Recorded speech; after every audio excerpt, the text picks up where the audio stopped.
ஆண்கள் அனைவரும் கட்டாயம் 2 திருமணம் செய்து கொள்ள வேண்டுமென அறிவித்துள்ள எரித்ரியா நாட்டு அரசாங்கம் இதனை ஏற்றுக்கொள்ளாத ஆண்களுக்கு சிறை தண்டனை வழங்கப்படும் என எச்சரித்துள்ளது. ஆப்பிரிக்க கண்டத்தில் செங்கடலை ஒட்டியுள்ள சிறிய நாடான எரித்ரியாவில் அடிக்கடி உள்நாட்டு போர் நடந்து வருவதால் அங்கு ஆண்களின் எண்ணிக்கை மளமளவென குறைந்துவிட்டது. அதே நேரத்தில் பெண்களின் எண்ணிக்கை கணிசமாக அதிகரித்து வருவதால் அவர்களை திருமணம் செய்ய ஆண்கள் கிடைப்பதிலும் தட்டுப்பாடு நிலவுகிறது. இதனால் பல பெண்கள் திருமணம் ஆகாமலேயே காலத்தை கழிக்கும் சூழ்நிலை ஏற்பட்டுள்ளது. இதனை தடுக்கும் வகையில் ஆண்கள் அனைவரும் கட்டாயம் 2 திருமணம் செய்ய வேண்டும் எனவும் இதனை ஏற்றுக்கொள்ளாத ஆண்களுக்கு சிறை தண்டனை வழங்கப்படும் எனவும் வினோத சட்டம் அறிவிக்கப்பட்டுள்ளது.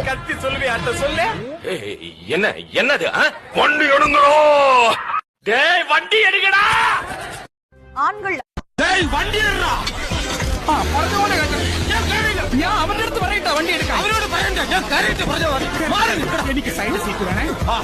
எடுக்க